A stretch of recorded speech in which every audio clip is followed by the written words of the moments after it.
नमस्ते सभी को। हर हर महादेव। आज सावन का दूसरा सोमवार है और आज कामिका एकादशी व्रत भी किया जाएगा। आज के दिन बहुत शुभ है।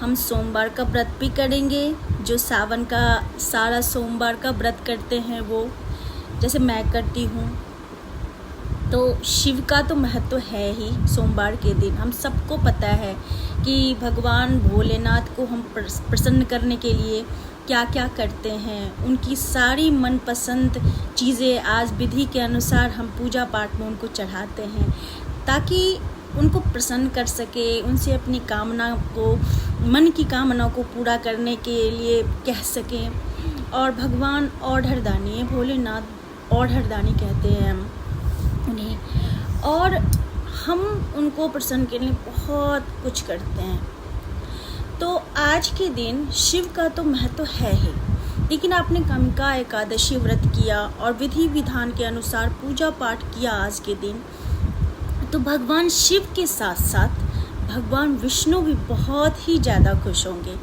और आपकी मनोकामना भी पूरी करेंगे। आपकी जो भी इच्छा है, अब लाइफ में, ज़िंदगी में जो भी चाहते हैं, भगवान शिव और विष्णु मिलकर उन्हें अवश्य पूरा करेंगे। तो आइए हम जानते हैं कि आज के दिन किस चीज़ से, विधि विधान से, कौन सी चीज़ों से भगवान शिव को और विष्णु को प्रसन्न करें। चलिए, सबसे पहले मैं आपको बताऊंगी कि चंदन कैसे लगाएं उनको। तो जो महादेव का शिवलिंग है और सबसे ऊपरी हिस्सा जो उनका होता है गोल, उसमें चंदन लगाने से भगवान बहुत ही ज़्यादा प्रसन्न होते हैं और ये उनका मुख्य रूप माना जाता है और आपकी सारी इच्छाएं पूरी होती है, मन शांत होता है। अब चलते हैं दूसरे पूजन विधि के तरफ। शिवलिंग में जहाँ से जल धारा बहती है, जहाँ से आप जल चढ़ाते हैं शिव जी को, और नीचे से जहाँ जल की धारा बहती है उसे जल प्रवाह, जल धारा कहा जाता है। यहाँ पे चंदन लगाने से ये होता है कि माता पार्वती अति प्रसन्न होती है और इससे आपका दाम्पत्य जीवन बहुत ही अच्छा होता है।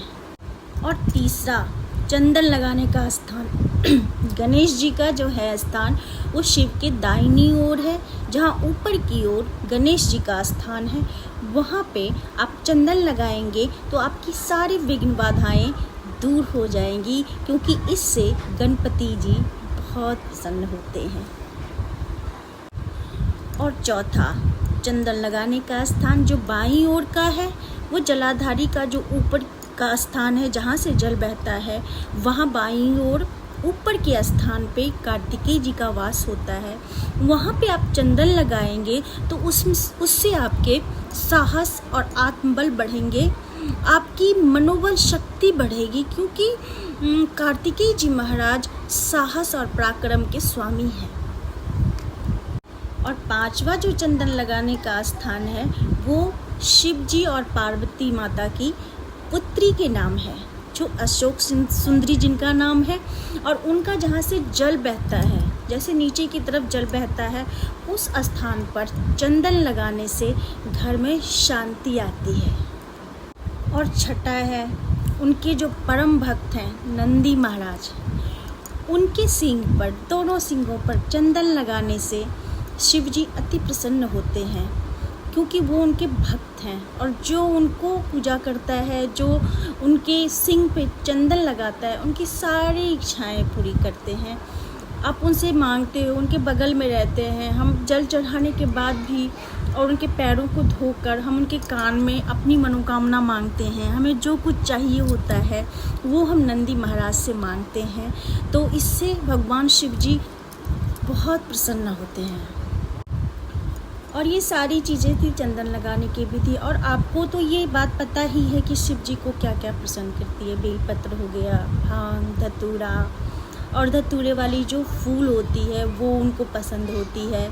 चावल चढ़ाते हैं हम उनके ऊपर, और शहद, घी, दिया जलाते हैं, उनकी पूजा अर्चना करते हैं। यूँ तो शिव जी ऐसे ऑर्डरदानी हैं कि आप जाने अनजाने जैसे भी पूजा उनकी करो, जितना आप जानते हैं वो उसी में प्रसन्न हो जाते हैं। बस आपका मन साफ़ होना चाहिए, दिल साफ़ होना चाहिए। आप चाहते हैं कि आपकी सारी मनोकामना पूरी हो भगवान शिव की पूजा करके और दूसरे की ना हो, तो ये गलत बात है। सबकी मनोकामना भोले बाबा पूरा करे, आपकी भी करे, हमारी भी करे और सारे जन जन का वो उद्धार करे। तो हर हर महादेव, ओम नमः शिवाय। तो आप विदा लेते हैं, अलविदा, फिर से नमस्ते।